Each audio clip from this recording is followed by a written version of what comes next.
চোখের অবস্থা আর মুখের অবস্থা দেখে নিশ্চয়ই বুঝতে পারছো শরীরটা কতটা খারাপ। হ্যালো এভরিওয়ান, কেমন আছো সবাই? আশা করি সকলে খুব ভালো আছো। অনেকেই বলো ভাই কোথায় যায়, ভাই প্রত্যেকদিন সকালবেলা কাজে চলে যায়, ওর শুধু সানডেটাই ছুটি থাকে। সকালে উঠে দেখে অনেক বৃষ্টি পড়ছে, আমার অনেক জ্বর ছিল, তাই কাজকর্ম বাদ দিয়ে কলকা করতে বসে পড়েছিলাম। কলকা করতে করতে ছোটবেলায় যে আমি কত কষ্ট করে জীবন কাটিয়েছি সেগুলোই শেয়ার করবো আজ তোমাদের সাথে। আমায় যে তোমরা এত হাসি খুশি দেখতে পাও, এত আনন্দ সহিত জীবন কাটাই, সেটা শুধু বেশি দিনের নয়, শুধু 3 বছর ধরেই আমরা এত আনন্দিত থাকি। ছোটবেলা থেকে অনেক দারিদ্রতা এবং অভাবের মধ্যে বড় হয়েছি।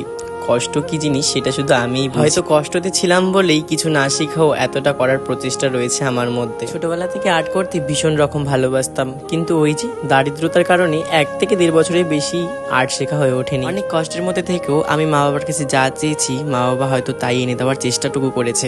এটাই আমার কাছে অনেকটা আনন্দের বিষয়। বয়সটা ঠিক যখন 14, তখনকার নিজের দায়িত্ব কিন্তু নিজের কাঁধের উপরেই নিয়েছিলাম অল্প স্বল্প করে। যখন ক্লাস 10-এ পড়ি, প্রায় তখন আমার 16 থেকে 17 বছর বয়স হবে। তখন আমার কাছে কোনো বইও ছিল না, তখনকার কোনো বন্ধু বান্ধবও ছিল না। কাউকে বই দিতে বললে সে মুখটা ঘুরিয়ে নিয়ে চলে যেত।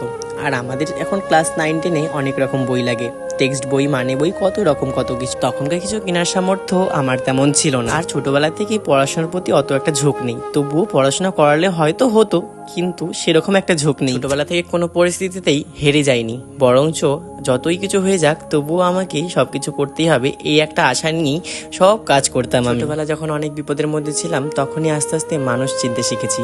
আপন পর যতই বলো, সবাইকেই কিন্তু দেখে নিয়েছি সেই সময়টাতে। বয়স মাত্র আমার 19, তবুও চিনতে শিখেছি সেই মানুষগুলোকে যারা আমার খারাপ চায়, যারা দুঃখের দিনে আমার পাশে থাকেনি এবং আমার মা বাবার পাশে থাকে। তবে রক্তের সম্পর্ক ছাড়াও কিন্তু অনেক সম্পর্কই হয় যারা নিজের থেকে অনেক বেশি বেশি আপন হয়। রক্তের সম্পর্ক ছাড়াও কিন্তু অনেক ভাই বোন আমার রয়েছে, তারা কিন্তু বড্ড ভালোবাসে আমাকে। ছোটবেলাতে তোমরা শুনলেই আর্ট করতে পারিনি, কিন্তু নিজের প্রচেষ্টায় যতটুকু পেরেছি ততটুকু করতাম আর কি। এখন আমি নিজে একটা ড্রয়িং টিচার এবং ড্রয়িং শেখাই, আর অনেক গরিব বাচ্চাদের অনেক সাহায্যও করি।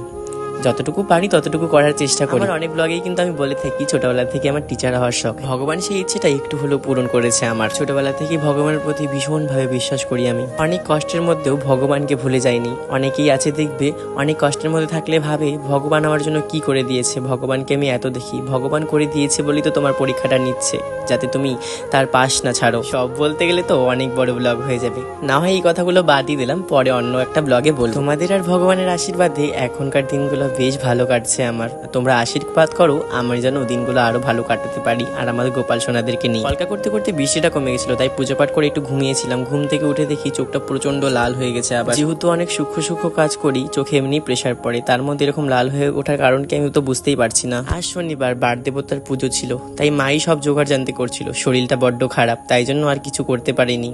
মা একা হাতেই সব কাজ করছিল, তবে আমি সম্পূর্ণ গুছিয়ে দিয়ে এসেছিলাম। মা শুধু পুজোর জোগাড় জানতিটাই করেছিল। মা অনেকগুলো মিষ্টি নিয়েছিল, তার মধ্যে একটা ছানা সন্দেশ এনে আমি শ্যামসোনার হাতে ধরিয়ে দিলাম। এদিকে আমাদের বার দেবতার পূজা কমপ্লিট, আর আমি কিন্তু সিন্নি খাই মুড়ি দিয়ে। তোমরা এরকম কে কে খাও মুড়ি দিয়ে আমাকে কমেন্ট বক্সে জানিও। আর আজকের আমার এই বড় ব্লগটি কেমন লাগলো অবশ্যই কমেন্ট সেকশন জানিও। মিনি ব্লগ তো আর হয়নি, অনেকটা বড়ই হয়েছে, তাই জন্যই বললাম বড় ব্লগ। তোমরা আশীর্বাদ করো আমি যেন আরো অনেক এগিয়ে যেতে পারি।